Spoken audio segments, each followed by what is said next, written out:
आज की इस वीडियो में हम द वाइट एलिफेंट स्टोरी की एक छोटी सी समरी को रीड करने वाले हैं। लाइन बाय लाइन समरी को रीड करेंगे और इसके हिंदी मीनिंग को भी समझेंगे। लिखा है, अ magnificent white elephant lived near the Himalayas. He was the king of many elephant and loved his old blind mother very much. Himalaya के पास एक शानदार सफ़ेद हाथी रहता था। वह कई हाथियों का राजा था और अपनी बूढ़ी अंधी माँ को बहुत प्यार करता था। Every day he sent fruits for her but the other elephant were selfish and eat them.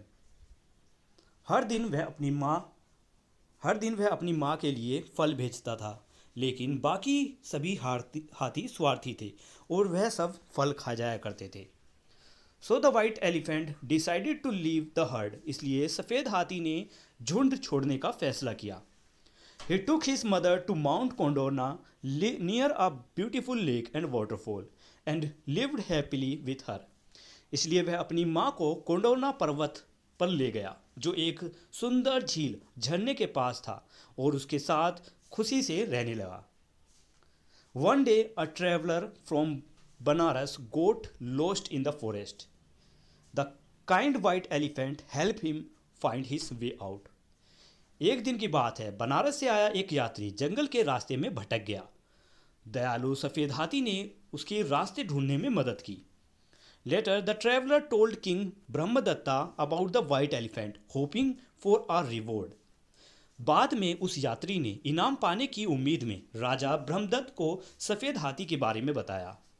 The king sent his man and they capture the white elephant. The white elephant did not fight back because he did not want to hurt anyone. राजा ने अपने आदमियों को भेजा और हाथी को पकड़ने के लिए कहा। सफ़ेद हाथी ने विरोध नहीं किया, अपने आप को बचाव नहीं किया, क्योंकि वह किसी भी व्यक्ति को चोट नहीं पहुंचाना चाहता था। The elephant's mother waited sadly for her son. Meanwhile in Banaras the white elephant refuse to eat. हाथी की माँ अपने बेटे का दुखी होकर इंतजार करती रही। इसी दौरान बनारस में सफ़ेद हाथी ने खाना खाने से मना कर दिया। When the king asked why, the elephant said he missed his blind mother and wanted to return to her. जब राजा ने कारण पूछा तो हाथी ने कहा कि उसे अपनी माँ की याद आ रही है और वह उसके पास लौटना चाहता है।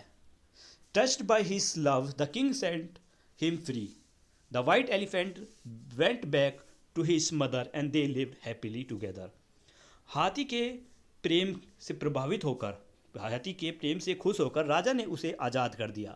सफ़ेद हाथी अपनी माँ के पास लौट गया और वे दोनों खुशी खुशी साथ रहने लगे।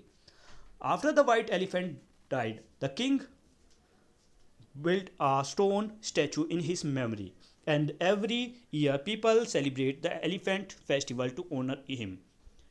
सफ़ेद हाथी की मौत हो जाने के बाद राजा ने उसकी याद में एक पत्थर की मूर्ति भी बनवाई और हर साल लोग उसको श्रद्धांजलि देते हैं। हर साल लोग उसकी श्रद्धांजलि में हाथी महोत्सव मनाते हैं, एक त्यौहार मनाते हैं।